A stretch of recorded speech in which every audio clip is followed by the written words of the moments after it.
the medium in which someone chooses to create something is important. And Yes. sometimes a play is not a good movie. Sometimes it is, Yes. but sometimes a book is not a good TV show or whatever. To me, the example I always think of is The Great Gatsby, which on the page, stunning. Like the prose is amazing. That Right. story is not a good story. That's why it's not very good when you adapt it. And I actually think, not always, but oftentimes, I think for me, I think kind of the quote unquote worse the book is, the more interested I am in adapting it.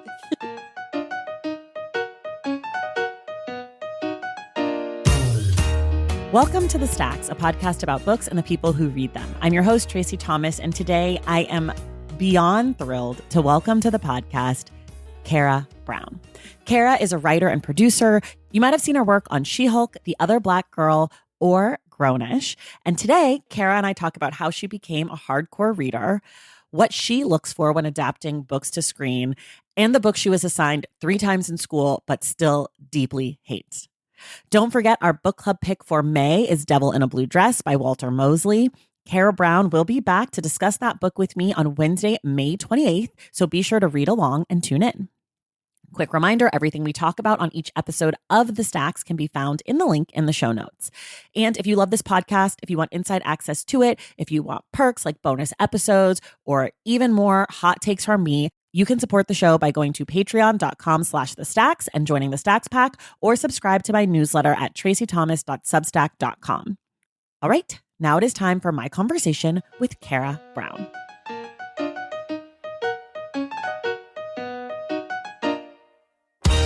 Okay, party people, I'm so excited. Not very often, sometimes I talk about this list that I made before I ever recorded an episode of the podcast. And it was a dream guest list. And it includes people like Barack Obama, Oprah Winfrey, John Krakauer, one of my favorite authors. And it also includes today's guest, Kara Brown. I became a fan of Kara Brown from Keep It. And I just sort of always was like, she seems really cool. And so I met her at a party. Well, actually, I walked up to her at a party and said, "You're on my dream list. Come on my podcast." So, ladies and gentlemen, I am thrilled to introduce to you on the Stacks, finally, after 7 years, Kara Brown. Oh, well, I mean, I love to be squeezed in between Barack Obama and Oprah. I'll Yeah. take it. Yeah. It's definitely high praise. I mean, and like, let's be really real. I asked you one time to come on the show and you said yes. And so my hope is that that means that your friends Barack and Oprah will all, like, I haven't shot Oh, my yeah. shot yet with any of you. You know what? You know? I will get them. I will hit our text thread right after Yeah. this, and I'll let them know how it goes. You'll be like, "Hey, Barry. Yeah. Hey, Yeah. oh. Hey guys. Can you guys do me this Or solid?" like we'll talk about it in brunch. Our regular Yeah. brunch. We'll talk about it then. Next time I see Yes. them. Well, we met at the Blacklist brunch. And when I first met Franklin Leonard, who has done this podcast, I was telling him that Oprah was a dream guest. And he was like, "Oh, well, next time I see her." And I was like, I'll die. And you know what's funny too about Franklin? He manages to do that, and he doesn't sound like an asshole. Like somehow No, it it totally I don't know if it's works. his tone, I don't know if it's his voice, and he is trying to be helpful. Yeah. But I'm like, yeah, he's one of the few people who can do that, and I'm not like my eyes are not popping out of my head. Well, I'm also just like, oh, if you've got it like that with Oprah, I don't care. I want you to tell me. Because if I Right. ever had it like that with Oprah, I would be telling I'd be like, "Oh, next time I see Oprah, next time I go to Montecito, Yes. like we'll check Yes. in. I'll see what I can do, you know? That's for sure. Okay, enough about Oprah, our bestie. Let's talk about you. So I always kind of have people introduce themselves. You don't need to do like a big professional thing, but can you just tell us like a little bit where you're from, a little professional, maybe like your relationship to books? Just give us a little sprinkling. Yes. So I grew up in Seattle. Though I do have a very fun story that I will tell you about me Okay. and reading. So until I was 7, we lived in Dallas, Texas. And Okay. I went to this school and I was in the first grade, and my class had 2 reading groups. So it was an all-girls school. The Okay. class had 2 reading groups. And one day I noticed that one group is reading like flimsy, kind of thin paperback books. And the other Okay. group is reading these like bigger hardback books. that were clearly more advanced. Okay. I was in the flimsy paperback book reading group. And my Okay. parents were like, yeah, you came home pissed. Like I figured I'm Okay. like, 6 and I was like, "Oh, these people think I'm dumb. Like I can read." And so I started reading constantly. And I do remember this. Like I was staying up late and I was reading. Like when my dad used to drive me to school at that time, I would read the whole car ride to school, just like constantly, Oh my constantly. gosh. And then I bumped myself up to the higher reading group. Um So you're like a professional competitive reader and have been training for this your whole life. Here's the thing. I am motivated by spite. So, Okay, me too. and I am like, I can lock in. So the worst thing you could do to me is like make me pay attention to something. Like there's a lot of stuff Mhm. I'm just not really paying attention to because I have other things to worry about.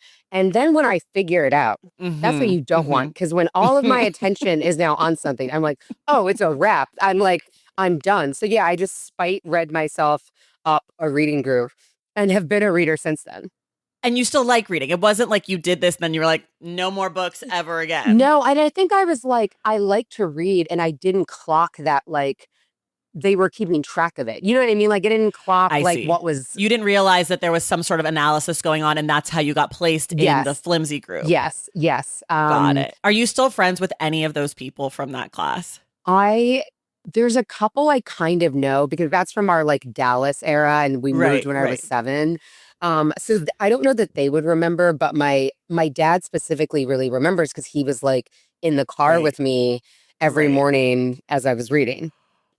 Was he inspired by this, or is it like a joke? Kara's so intense. Like, I what's the sort of read in the internal community of your family? I think they were like, sounds like Kara. They were like, And that's when's your not right. birthday? What's your sign? I'm a Scorpio, Okay, so so does this track? I don't know a lot about Scorpios. I'm not a big astrology person. But Okay, I think I am competitive, and I think it's also it's like, oh, they think I'm dumb. I think that's how I yeah, interpreted it, and so I yeah, was like, oh no, no, no, no. Like just because I haven't shown you, just because I'm not trying to right. show off for everyone. So yeah, I think it is very much in line with my character. Okay, Yeah, so I then love this yeah, story. so there's that story. Yeah, so then after I mostly grew up in Seattle. I was always I was then always a big reader. I loved English. So when I went to college, I was an English major, uh, which, is just like paying all of that money to make someone make you read make you read Right. books. Wait, where did you go to college? I went to Tufts. Oh, that's where my sister-in-law. She's a professor there. Oh, really? Yeah, yeah, yeah. Yeah, Out in Medford. Medford. Elephant. Yes, the Jumbo. Yes. Oh my gosh, Yeah. I was a tour guide, so I know all about Oh my the God. Jumbo. That's so funny. Okay, so you were an English major there. Was it when you were an English major, was there like a focus or is it just broad? You I know, some think, people have yeah, focuses in I was school. kind of general. And I would say it was both helpful and not. So obviously, right, like as an English major, you're reading a lot, but you're writing a lot.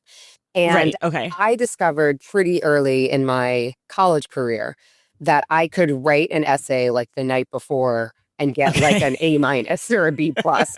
And I was like, oh, so then it really did not incentivize me to like Right. start writing. But it's really, I mean, I was a good Your writer. teacher should have been like, Kara, you're dumb. And then you would have been like, Right. oh, really, Oh, yeah, bitch? exactly. I I'll be writing this would have for gone the next 6 crazy. months. But I was a good writer in high school. And so I think then when I got to college, I was like, oh, I'm a good writer. Like I Okay. figured that out that like I could write well. Right. Um, which was like good to know. But then I tended to do a lot of real procrastinating with like that work. But it was helpful because I was like, oh, okay, this is a skill I have that isn't necessarily like it's not so difficult for me to Right. write Right. something well. Um, and you're a professional writer now. You're a TV writer and film and TV writer. Yes, yes. And how does that compare? Does that feel like easy? Not easy, but does it still feel like the same kind of writing muscle or does it feel different than the college writing muscle that you recognized in yourself? Well, all writing is a nightmare. So there's Okay. there's Well, I yeah, agree with yes, you about yes, that. I yes. think writing is a curse and I can't believe people do it. I do it for money barely and I hate every second of it. The thought of making it my whole life, Right, yeah. insane. It is. I mean, I always say this. I mean, it's not just me, but the best part about writing is having written. That's the Yes, I've best part heard about this. writing. I don't Yes. even agree about I having written is one of the worst parts because then other people have to read it and then you have to worry about other people reading and being Yeah. like, "Oh, I'm an idiot." And other people now have it in print. Well, that's assuming you don't think your writing is bad. I guess Okay, like that's there's, true. That's true. but Okay. I would say like so after college, I worked in PR for a while and then I eventually in like kind of a roundabout way ended up writing for the internet. So I wrote for Jezebel for 3 or 4 years. And I Right. would say that writing, it's not necessarily the same as screenwriting at all. But what was very helpful was that era of the internet, you had to write a lot and you had to Yeah. take a point of view very quickly. You know what I mean? So, like, that was the thing. Like, we would be quote unquote covering news, but it's like, the New York Times broke a story and then we would put our kind of Jezebel spin on it. So you had to Right. very quickly decide, like, what's my angle in that's going to be like, we're all talking about the same thing, but I'm coming at it from a slightly different way. So I learned to do that very quickly. And then you just learned to write really fast. And so to this day, I'm a very quick writer. It's something that even like my manager or my agents will like, tell people and I can get scripts done really quickly when I'm focused or like when I need to.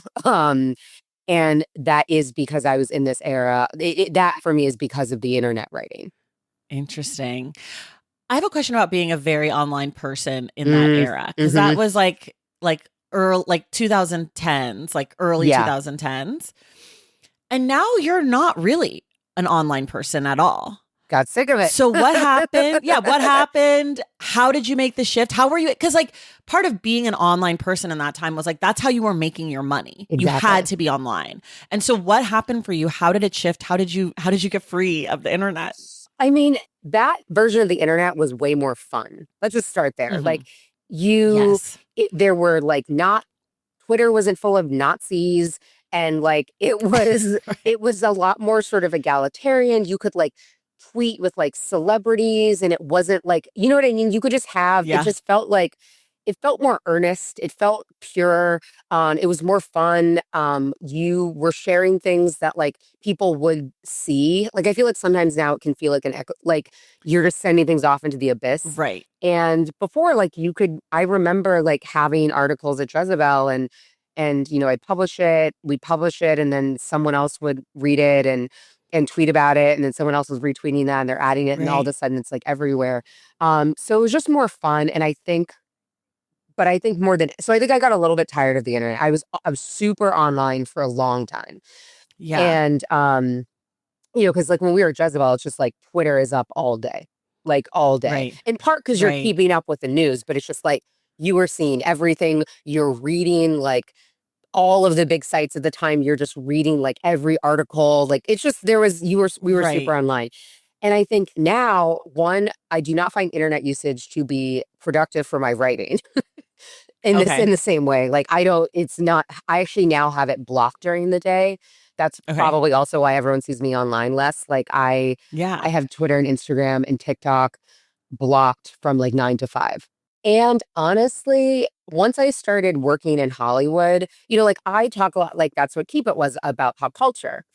Yeah. I was finding that maybe I didn't need to be running my mouth about pop culture Right. every day because, oh, maybe I've seen a movie and I hated it. And I'm like, that movie sucked. And then I have a meeting with that With producer the 2 days. director. Yeah. Like, Yeah. or, like this actor that like I didn't like in that thing, but I want them in something else. And so that's a big part of it where I was like, I don't really need to be speaking in public that often and Right. maybe shooting myself in the foot. Uh, because I just, because you're just kind of like saying shit because it's like Right. it's on the internet. Right. Right. Okay, that makes sense.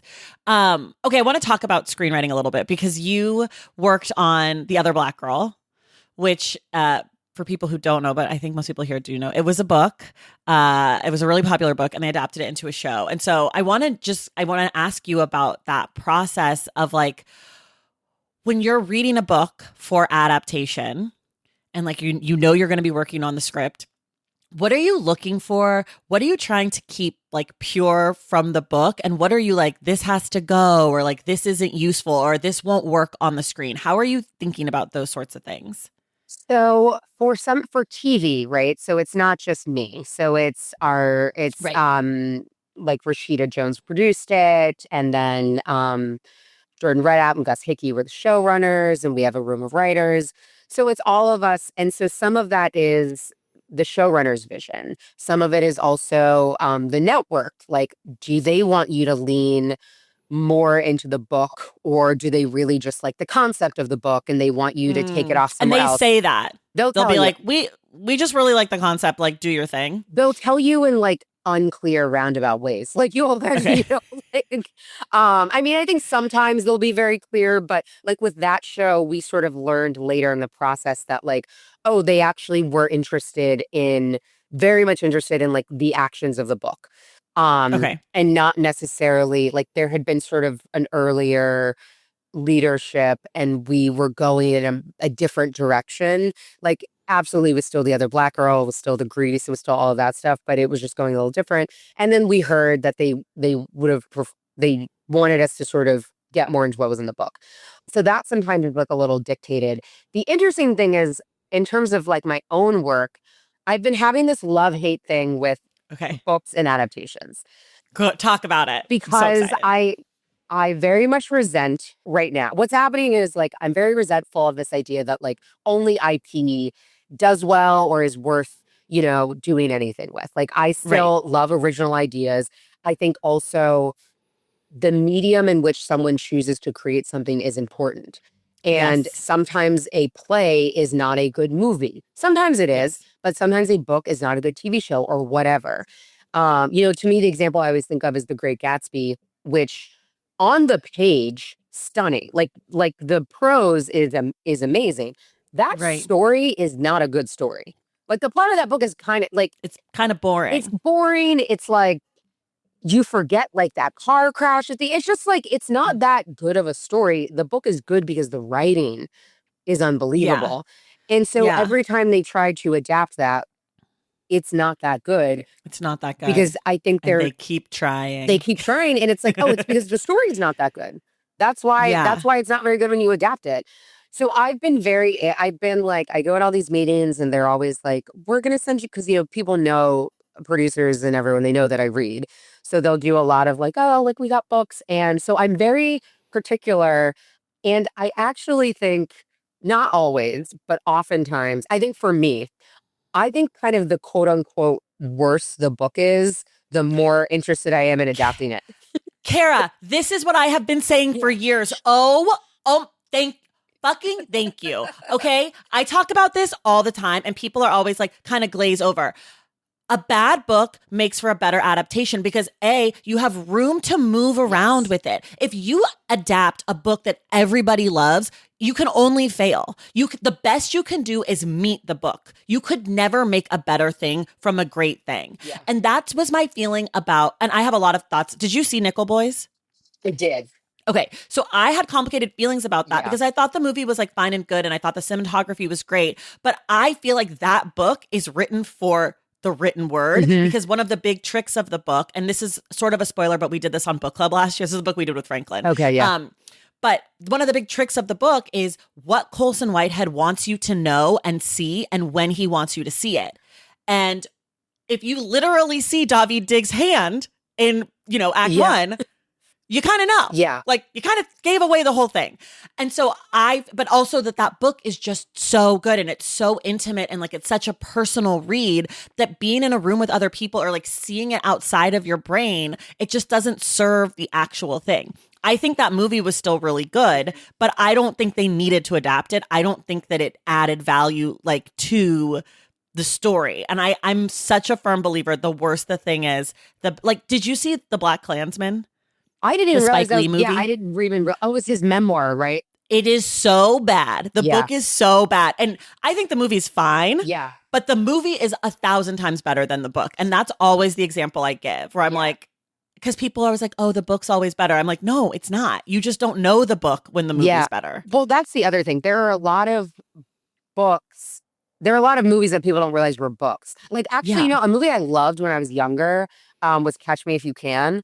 Do you remember that? Oh, Like Tom yeah, yeah, Hanks, Leo yeah. DiCaprio, Steven Yeah. Spielberg, and Frank something is the right, character's yeah, name. Frank Landau is that is a character, and someone's going to hear this and know that that's from like a Yeah. TV I'm show, going and to it's look all it up. getting.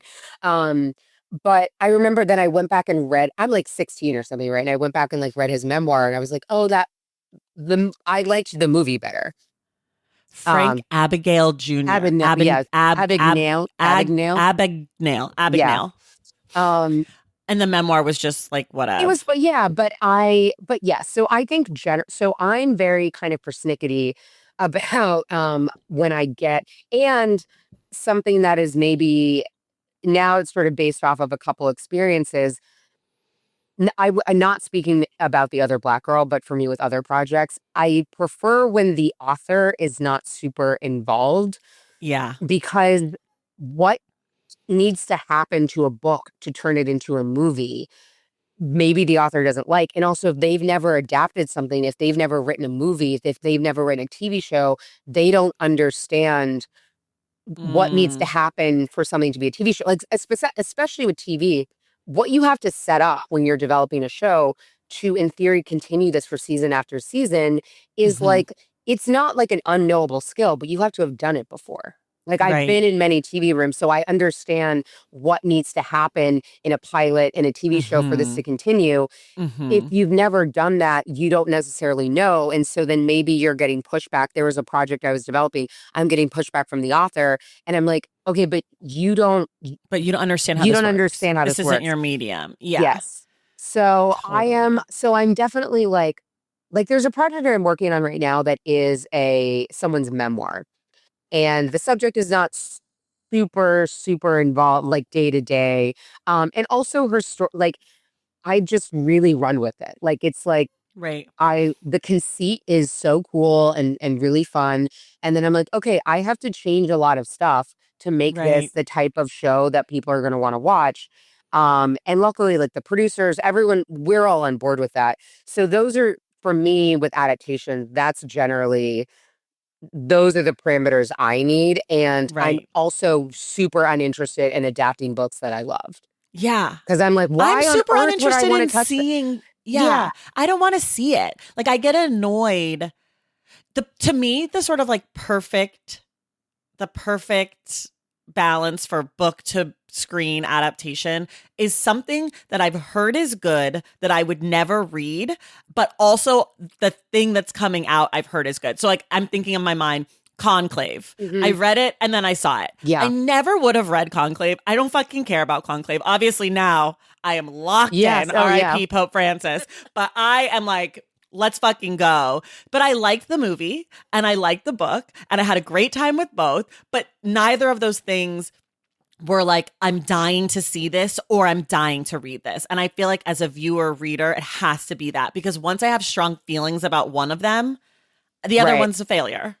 It's kind of why like a John Grisham book is great because you're like, Yeah. I've read John Grisham. You're not like, oh my God, the literature. You're like, yeah, Right. Right. that was like a thrilling legal, like the firm. You're like, yeah, okay. And so Right. then I don't care that much. So then by the time I Right. get to the movie, you're like, oh yeah, I'm watching the thing that I read. Like it's just the right amount of like how much I liked something Right. going into the movie.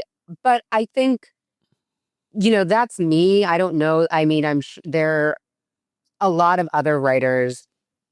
And I feel like I hear this when it's someone who's adapted some of the book and they're just like, well, I fell in love with the book and I wanted to, Yeah. whatever. And I'm like, I do not share that sentiment. I don't agree with that. And I usually feel like when someone falls in love with the book, they don't do as good of a job adapting. Like when they like are gushing about how much they love the thing, I'm like, well, Yeah. Yeah. it's not for me. Okay. I know that you mentioned this to me. I hope we can talk about it a little bit because this is how we came to our book club pick is that you have been working in the world of mysteries for writing. So you've been reading a lot of mysteries, which is not a thing that you had been reading before. So what has been exciting to you about them? Talk to me a little bit about mysteries, because we're going to read Devil in a Blue Dress for book club at the end of the month, which neither of us have read before.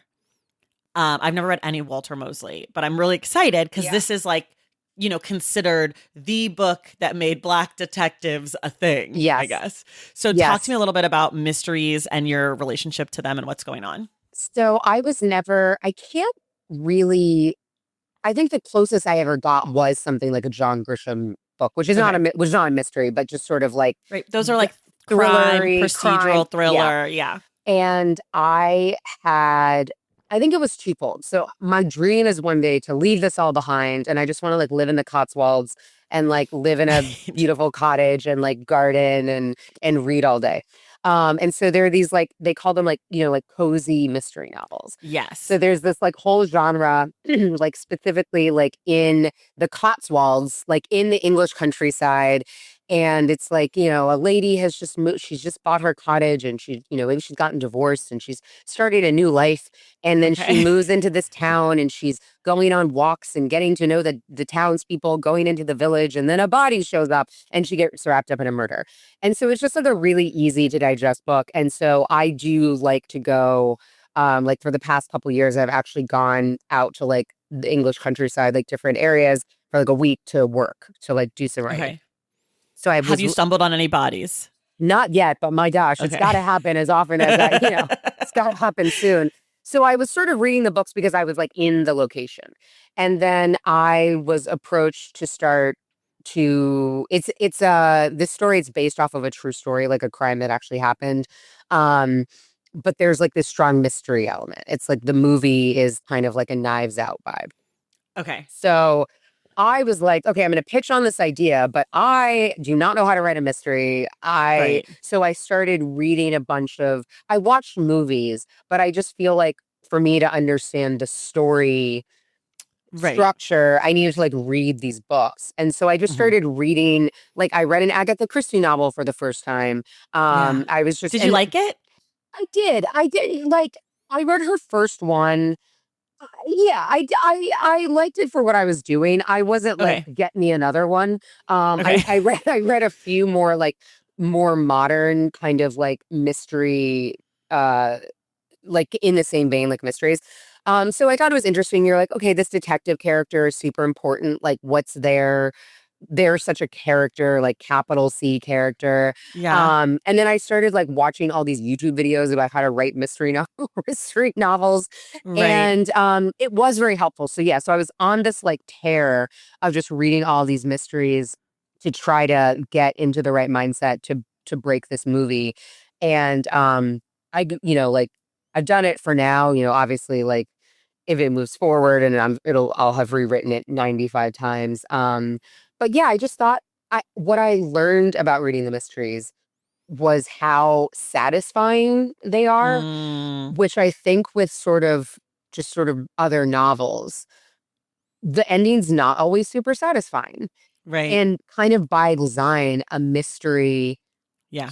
kind of has to You have a have to. satisfying and even if like, the killer and all of that isn't you're like, "Oh, that or I figured it out," or that wasn't like the most clever thing or whatever. It still comes together in a way where you're Right. like, it's very satisfying. So I was like, yeah, it does feel like you just like had a great snack by the time you Yeah. finish one of these mystery novels. When you are reading a mystery or I guess any book, are you the kind of person who is trying to figure out what's going to happen and what's going on? Or are you the kind of person who just lets it wash over you? I do not want to figure it out. I don't care. I'm like, You don't care. no, I'm like, I'm going to find out eventually. So I don't, Okay. I think just naturally you're assuming you're like, oh, this person seems suspicious, whatever. Right. And you're kind of like, yeah, it's that thing of like, is it the third most suspicious person? It's not the most, like it's not going to be Right. the most obvious person. Um, but I definitely am not like trying to solve it, which I do know is something from all of the YouTube videos I watched in the I'm a community. try to solver. Yeah, it well, I'm a try to yeah, solve person. I it can't I try to solve just like literary fiction. I'm like, "Oh, oh, what's up? That person's off. Like I cannot let it. I didn't know other people weren't always trying to figure things out. I do that more with like TV and movies. Like Same. I've I do that been too. I've been watching The Studio and on Okay. Apple, and like the last episode, I was like, I know it's good. I could tell. I was like calling it in my head about what Got was it. going to happen. But I kind of just like letting the mysteries kind of. I like to just Unfold. I like to be along the ride with our protagonist. Okay, I see. Okay. Yeah, I'm really bad at that. I can't help myself. I'm like, oh, I saw the twist coming and people are like, it's not even a twist, it's just the plot. I'm like, well, I saw what was gonna happen. Right. I Well, knew. I learned this from watching all the YouTube videos that like the community that like, books that are easily solvable, they like don't like that, like that there is people do Yeah. care a lot about whether or not like it was too easy to figure out or it was too left field. And I'm like, yeah, Yeah. that's fair. That's fair. Yeah, I mean, I don't mind if I figure it out. I don't like when it's really left field, where I'm like, okay, well, like you just introduced this whole new thing that is from outer space. I always hate that cuz you're telling me it's a mystery, I got to figure it out, and then you're like, "Oh, but you didn't know that actually everyone's dead." I'm like, "Oh, okay, well, thank you." Well, one of the rules that I learned from writing mysteries is that you should give your audience enough clues To to figure be it able out. to figure it out. Yeah. That was a big Did you thing. watch Paradise? I did. I did. I felt like they did a good job of leaving enough clues. I won't say more, but I felt like if you were paying attention, there Yes. was a world in which that could, like, that In the you could pilot, get it. yes, Yes, 100%, because I did not know what the show was about.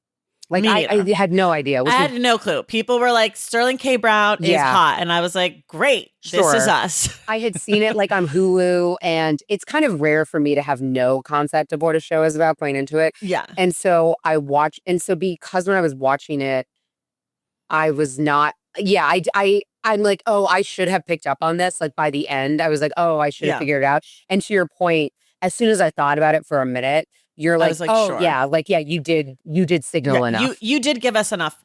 Whereas like Presumed Innocence, I don't know if you watched that. Which one was They that? That was Jake Gyllenhaal and Ruth Negga. I did not watch that. Okay, Yeah. so I watched that That's a book and I too, felt right? it was. And Yeah. they changed like there's been multiple movies and so the big question was like will they keep it faithful to the book and the other movie or not? And I won't say what they did. And I jokingly guessed the person, but in such a way that when it was the person, I was mad because I was like, I was being funny. You guys Yeah. jumped the shark too far that my like far afield joke answer was your actual answer. Like, I hate it here.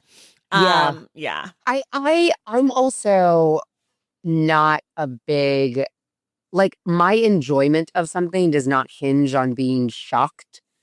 Like, I No. like, for just with anything. So, I like a twist, but I'm not like, "Oh my god, you blew my mind." Like, I don't really need Yeah. that. Okay. I see that. I like a twist. I Yeah. like a twist, but I don't need it. I mean, especially if it's like something acted. If the acting is good, like with Presumed Innocence, I was like, the acting is so good in this. Like I could have done it and I wouldn't care. But I was a little bit annoyed because I felt like they didn't need to do what they did. They had better options, kind of Yes. thing. Okay, let's take a quick break and we'll be right back.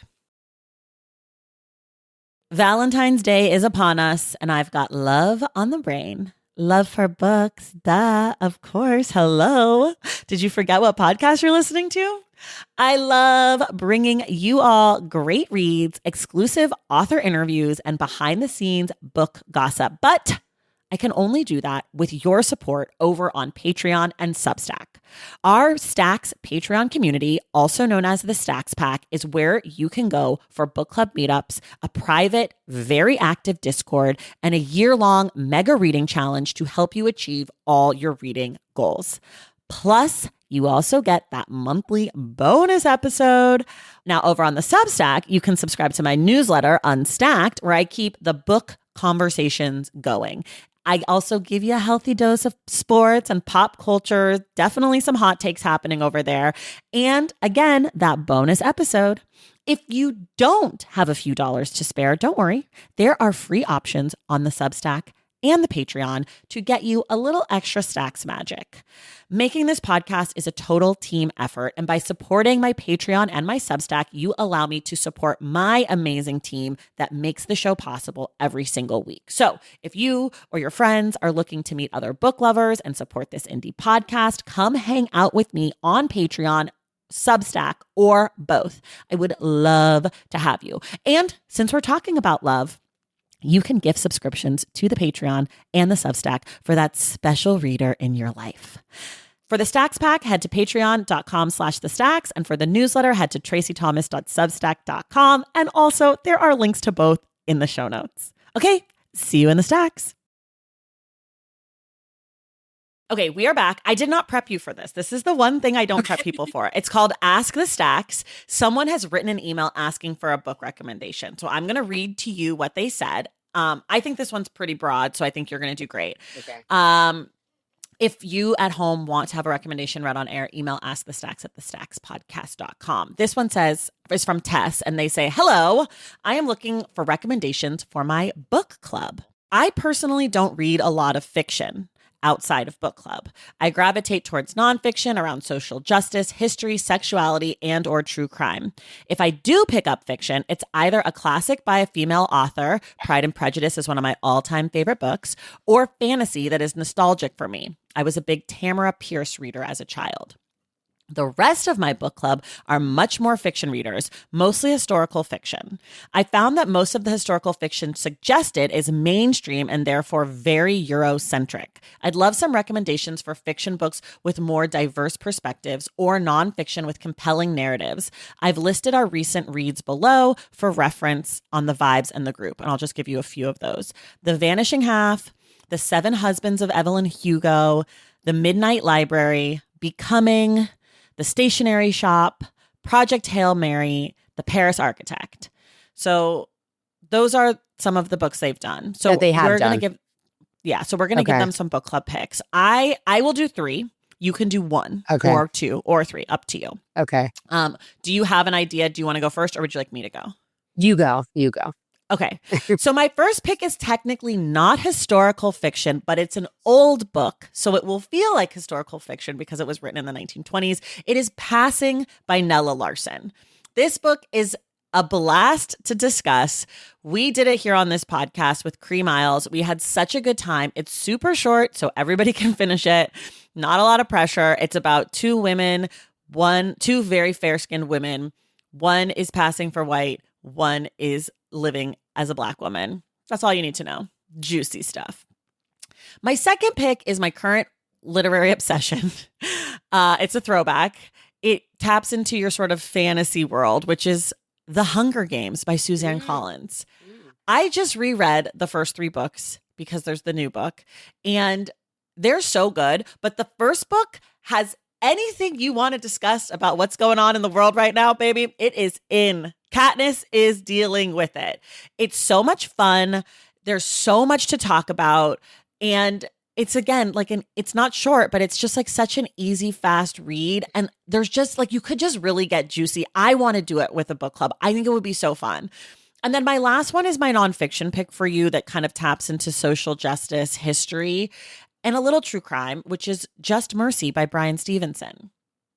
It's about his time as in the beginning of his career when he was working to exonerate people on death row, but it gets into the history of death row and the work he did to make it so that minors could not be put to death or into prison for life without the possibility of parole. There's one central story in the book, but also a lot of history and reporting and et cetera. And it's a fantastic book. So yeah, all 3 of my picks are books that I desperately love. And so I think your book club will like them, even if they have slightly basic reading tastes. God, Just Mercy. Can I tell you, I remember reading that book and it was one of those books I would read it and then I'd have to put it down because I'd have to be they're sentencing 15-year-olds to life in prison. Just it was so crazy. That book made me consider going to law school. I literally was like, how should I? No, I think and it hadn't occurred to me. I was like, wait, we're putting 16-year-olds on death row or for prison for life. Yeah. What? And Um, like so many people in the book are like special needs people as well. Like it's just like it's depravity. yeah, well, it was not literally like his whole argument to the Supreme Court was like their brains are literally not set, like cannot Yeah. cannot understand the consequence of their actions, which is why we shouldn't condemn teenagers to Right. like, For the rest of their life. yeah. Yeah. Yeah. I have I don't know that it's gonna hit any of their boxes, but a book that came to mind that I would have Okay. wanted to read with people, The Death of Yvette Oji. Oh yeah. By Um, a quick game yeah, Ezzy. I feel like it's not fantasy, but it's like dreamy. I feel like their writing Mm-hmm. is kind of Mm-hmm. like dreamy-ish, Yeah. and I Yeah. feel like it's in I think of their books and Brit's books like as on the same shelf. Sure. Sure. Um, Same publisher. yeah, yeah, and their covers always look cool. Covers are similar. But I just think like the readability of both Yeah. of those of their novels. Yeah. Um, but I feel like it feels like a good book club book. It feels like you can get through it. Like it just reads really easy. Yeah. And there's like a lot of like, points of views in a way where I'm like, oh, I feel like for a group that will maybe be like an interesting or Yeah. like a fun thing to talk about. That's a good pick. Okay, Tess, if you read any of our books with your book club, you have to let us know. Everyone else, if you want a recommendation on air, email askthestacks@thestackspodcast.com. Okay, Kara, 2 books you love, 1 book you hate. Uh I will go with my favorite book, which is 100 Okay. Years of Solitude, Oh, which we talked we about had this. talked about. Um, and then a book I read recently, it's called Some 40 Tales from the Afterlives. Ooh. That was like SOME? SUM.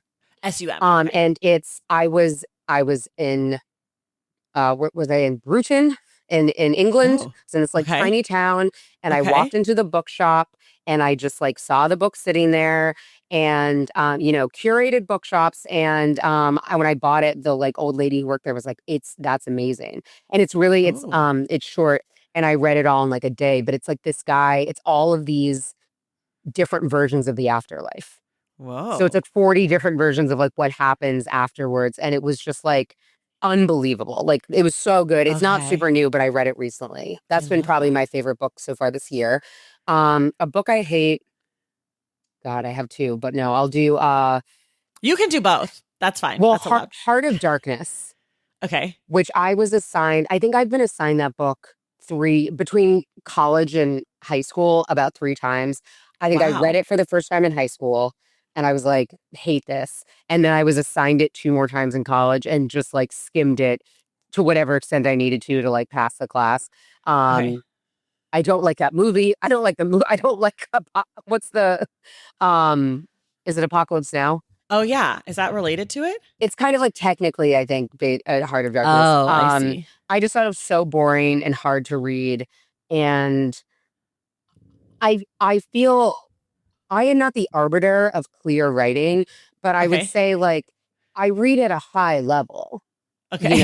and so if I'm I reading, mean, you got from flimsy to hardcover. yeah, I made that So, jump. I made that jump. yeah. And, I have a degree in English, technically, like I'm a professional writer. And so when I'm reading something and it's hard to follow, to me, that is like, that's Right. the book. Right. But I just hated that book and was assigned it so many times and hate it. Okay. Hate, What's hate the it. other one? Do you want to say? Queenie. Yeah, didn't love it. You know what I think with that book? I hated the protagonist. Okay. Like I just thought she was such a dumb bitch and not like a funny way, just like a dumb Yeah. bitch. And Yeah. I was like, you're such a dumb bitch. I'm not even rooting for you. Like, that's like, you know what I mean? Where it's like when your friend is like, oh my God, my friend's being stupid. And you're like, oh, but I love her or whatever. I was like, oh, I don't want it. Like, you deserve everything happening to you because you're so dumb. Are you a person who needs a likable protagonist? You just or just not No, this just wasn't I it. just like needed it to make like, I just felt Okay. like she doesn't need to be likable, but she was like, it wasn't even like she was unlikable. She was like embarrassing and like not a funny, Okay. like I was like, oh my God. Like, and I think Yeah. the book wanted you to be in it with her. Like, oh, she's messy Yeah. and she's figuring it out. And I was like, Mm-mm. Like there's a scene, like the scene that killed me. There's like a scene where she's black and she goes home with her white boyfriend's family and his family is super racist and she like leaves and she's like waiting at a train station and he comes the boyfriend and he's kind of like you shouldn't have like talked to them like that, like he's kind of like I Right. know it was bad but like and she just like eats it, Oh, you know what I mean? I was like she okay, just sucks. yeah, Yeah. I was like oh Okay. yeah, you suck. Okay. Okay. I get it. Um, what are you reading right now? Right now so I generally do I read a couple books at a time. Okay. So I'm reading this book right now called Wake Up and Open Your Eyes.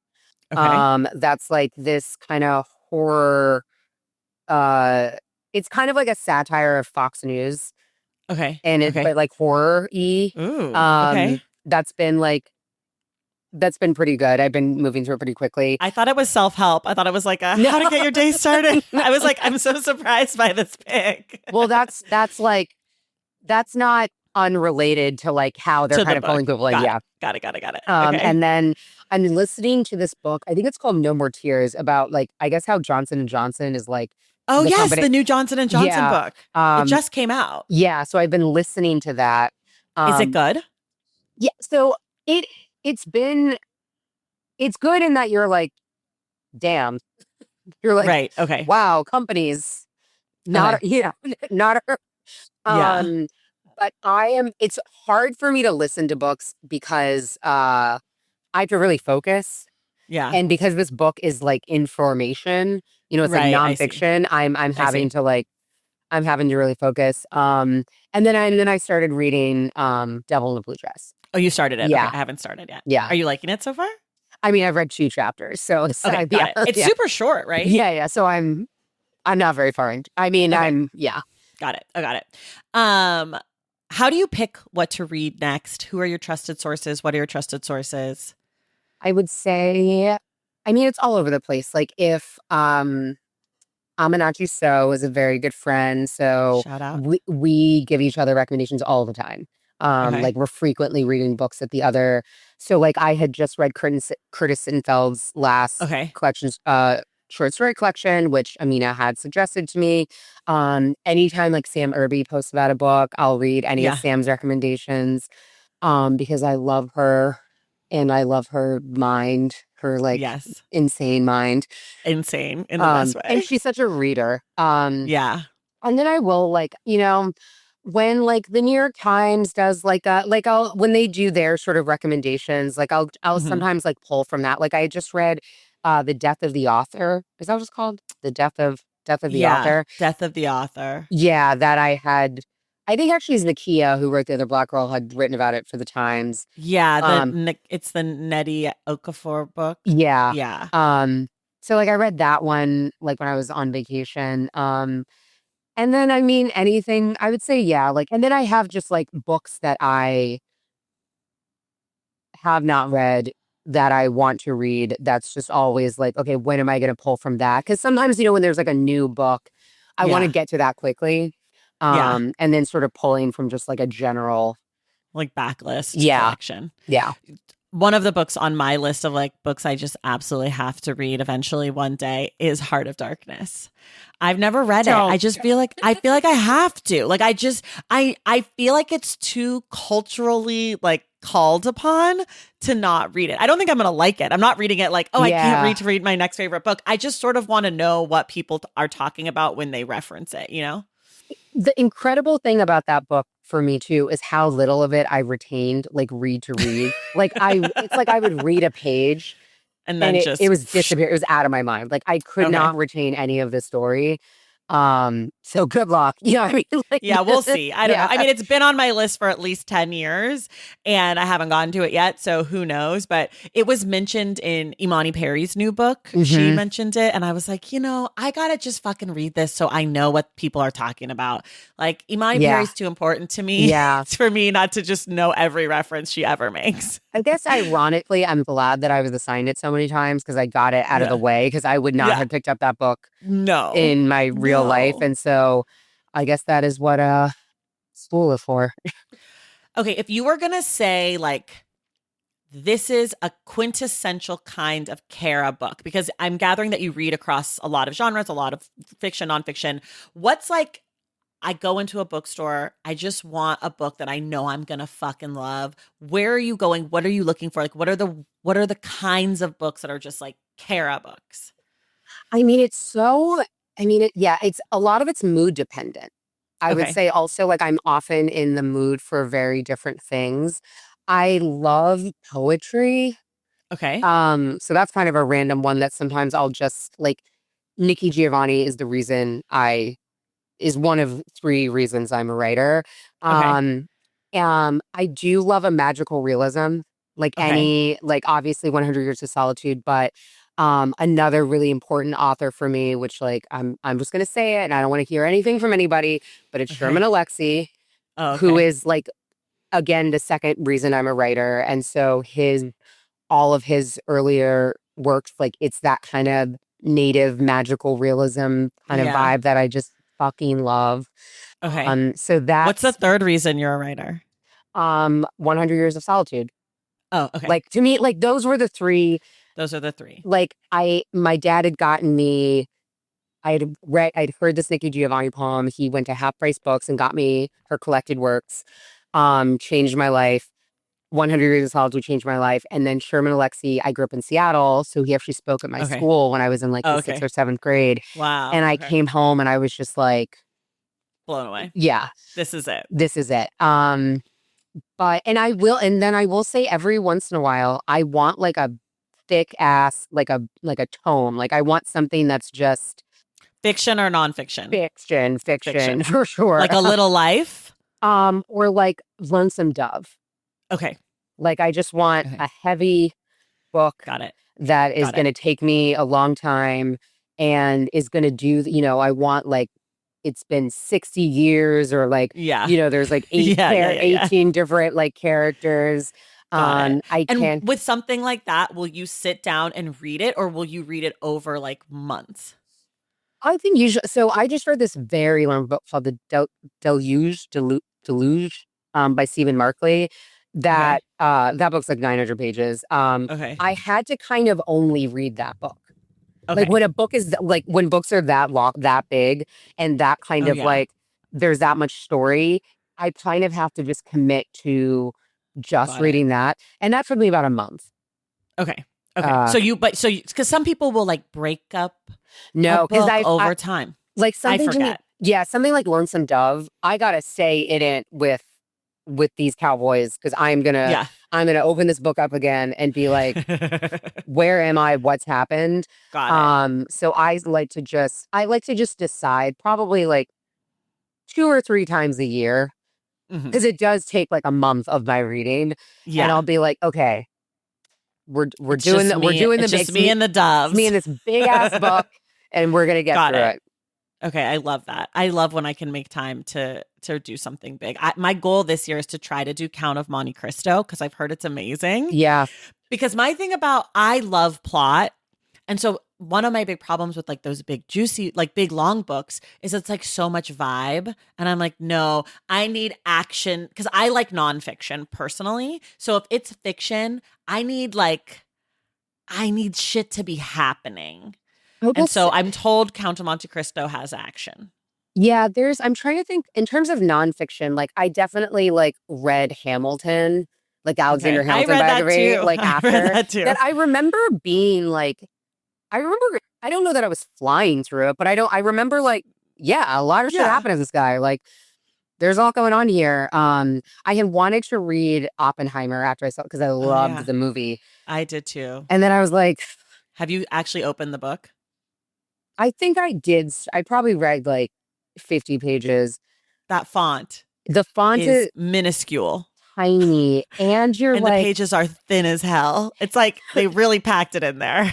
and I will say too with Alexander Hamilton, there's just like stuff, you're like, wow, America is just starting. Like, there's a lot of shit going on. Yeah. Yeah. Oppenheimer, you're like, I know that he personally, in his mind, there was a lot happening. Right. But like in the beginning, you're just kind of like, anyone does school and he's thinking of Right. the things. It's like, ugh. Yeah. Yeah. And I also, for that one, I'm just like, I don't understand the science. And so it's too hard. Like, it's too Yes. hard. I barely understand the math of Alexander Hamilton. Like, Right. I was like, okay, so Banks, got it, Right. got it, got it. Right. Like, but with the, it's like, you're splitting an atom. I don't know. I don't Yeah. know. I don't care. I don't know what Pythagorean theorem is, let alone whatever the fuck you guys Yes. are doing. I'm going to be honest with myself. It is unlikely I'll ever get back to that. But like and I Yeah. think the window was when I was riding the high of the movie because Yeah. that's certainly when I bought it. I was like, I'm gonna Right. read this book, like, and Right. once that passed, I am probably not revisiting that, but Yeah. we'll see. That's fair. Um, do you have a favorite bookstore? I mean, not here necessarily. I think of like the Barnes and Noble where I grew up, because Mm-hmm. that was so my parents also when I was in middle school, I was obsessed with the Babysitters Club books. Okay, same. And it got to the point where I remember, I don't know if it was my mom or my dad, or they together came to me and were like, look, we're not, I think they said for every Babysitters Club book, I had to get a different book. Okay. So they were like, we'll buy you Babysitters Club books, but we have to buy you another book Other simultaneously because they were things. kind of trying to wean me off of those. Okay. So I think, so I do remember like getting to go to the Barnes and Noble and pick out a Got it. book as long as it was a Babysitters Club book. So Got that it. feels like really nice. But recently I was like at the end of last year, I was in Ireland, or I was Ooh. in Dublin. I was in other places, but in Dublin, I think it's called like Okay. this bookstore there that was just like beautiful and Mm. cozy and like all these like wood floors and the bookshelves and you can just tell too when a shop has been really curated and like Yeah. and like the people that work there read and really love books, Yeah. and I really felt that there. Yeah, very expensive, but it was a nice bookstore. Okay, this is our sort of speed round. Okay. What's the last book that made you laugh? Probably Show Don't Tell, Curtis Sittenfeld when I read her short stories. Those were there's some funny ones. Okay. Last book that made you cry? I don't really cry when I read. Me neither. It's Yeah. okay. Last book that made you angry? That book, The Deluge, it's like about climate. It's like kind of like if we did nothing about climate change and I was like, oh Got my it. God, we're all gonna die. Okay. Yeah. Won't be reading that. Yeah. Last book where you felt like you learned a lot? Okay, there's this guy named Oliver Berkman who Okay. writes these books that are kind of self-helpy books, but he wrote one called 4,000 Weeks. Oh, yeah, yeah. That I love his writing and I love his general Mm-hmm. life philosophy. It's just like calm me down a little bit. And I just like the way he approaches like time and work. Mm-hmm. Um, Mm-hmm. and I also read this book called Slow Productivity. Okay. That's in sort of a similar vein of just like how to approach work differently. So those were helpful. Right. Yeah. Okay. Um, is there any books that you're embarrassed to have read? I mean, embarrassed. You know what I don't think it's embarrassing, but I'm a real sucker for those like all of the books that after Anthony Bourdain wrote his books that were like, I was a waiter at this thing and like Oh, this is like the yeah. great like Yeah, yeah, like and I'm kind I of know like, exactly. you could read that shit on one plane ride. You know what I mean? Like that's Right. what from like LAX to JFK, you can get through the whole book. And it's not Right. really, they're just like, let me tell you about like when I worked at the hotel and all the things that the guests Right. did that were kind of crazy. Like Yeah. I will read one of those. Okay. And Okay. it's not high literature. I What about a book you're embarrassed that you still have not read? feel like it's all of those like Russian, like War and Peace, Yeah. you That's know? such a common. People say that all the time. We read Anna Karenina on this podcast, and you know what? I said, done. I did it. Oh, really? Read a Yeah. Russian. I did it. I I did think it. I'm gonna It do was War. good, but I'm done. I think I'm gonna do War and like I will do it eventually. But to Okay. your point, you kind of got to pick what. Like maybe I fall in love with Russian literature. That is Yeah. possible. Um, Probably not. So whatever one I pick, that's gonna be to me. It needs to be the most indicative of kind of like The thing. the lore and like their historically. I So liked Anna Karenina. I will say, I thought it was really good. It's juicy. Stuff happens. There's okay, some sections where nothing happens because it's about like agriculture. And those parts are like sort of important to the book in like setting the scene kind of stuff. But the stuff with Anna, is okay? she's out here. She's bopping. Maybe Like that'll I'm be the into one. it. Do you have a problematic favorite? I mean, I guess you said Sherman Alexie. I would say I mean, listen, his last book, that sort of memoir about his mother Okay, I is haven't read any of his stuff. it's You Don't Have to Say You Love Me. I'm sorry, it's fucking incredible. It's incredible. Okay, It's one of the best books I've ever read. He's an excellent poet. Like like I know, but like he's such a good writer. It's like got it. it's tough. I never read him. Um, do you have any favorite books about where you're from? So I guess Seattle or Dallas. Oh, I'm not going to claim Dallas. Okay. Uh, how many? I'm trying to think. I mean, I would not say Twilight. Are those set in Seattle? Aren't Or they? she's just from there? I don't know. I've never read them. I haven't read. I guess I can't say that's my favorite books if I haven't read them. Yeah. I'm pretty sure the movies are in Seattle or like in Okay. the Pacific Northwest. Got it. I don't know. Do people sell a lot of books in Seattle? I can't think of any. I can't think of any Well, Seattle books actually, either. you know what? Sorry again, Sherman Alexie, because he's from. From up He's there. not from Seattle, but like from Washington State. Got it. And so a lot of his books are set in Washington State. So it would probably be one of those.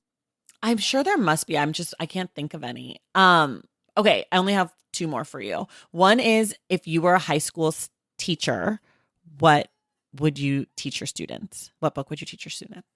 Uh, I would probably do 100 Years of Solitude. That's like when I read that in AP English, and I think I remember the day, because I'm like 17, when I was like, oh wait, this was written in Spanish.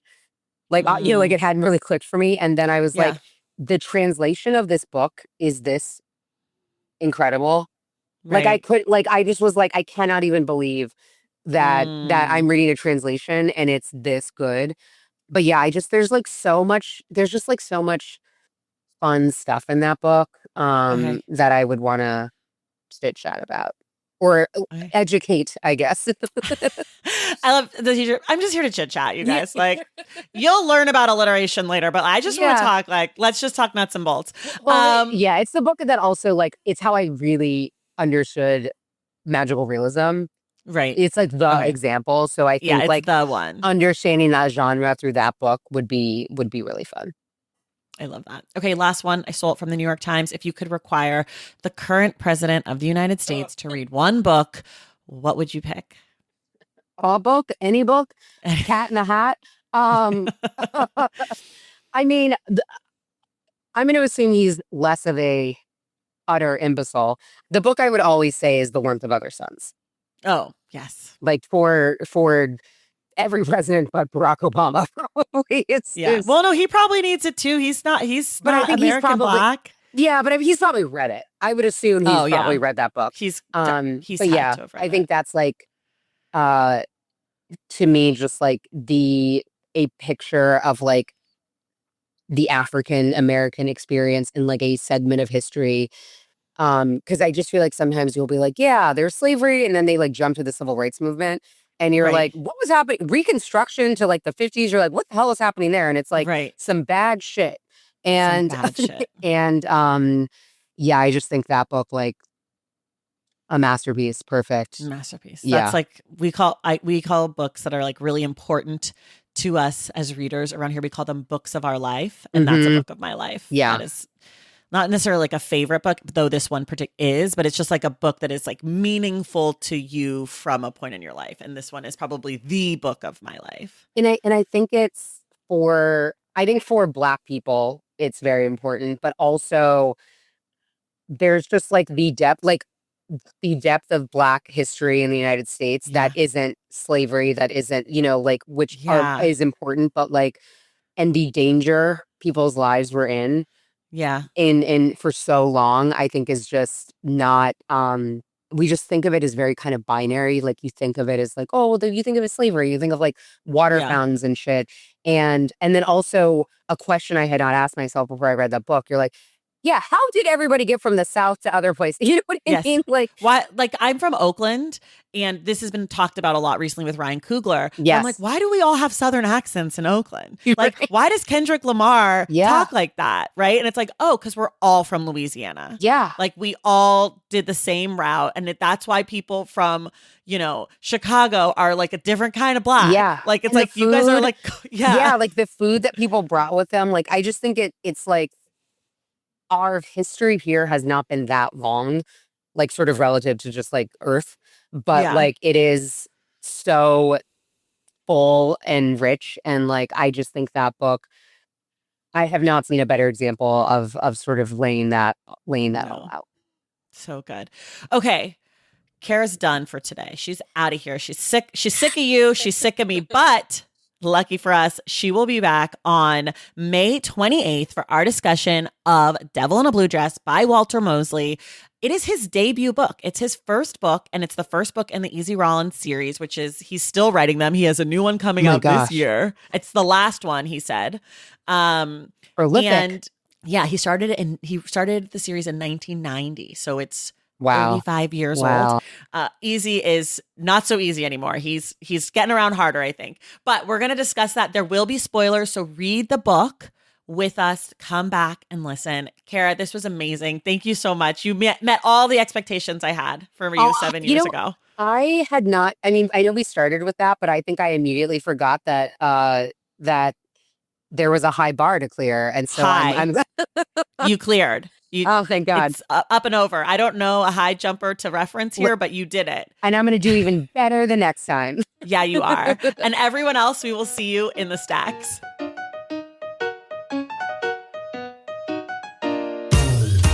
All right, y'all, that does it for us today. Thank you so much for listening. And thank you again to Kara Brown for joining the show.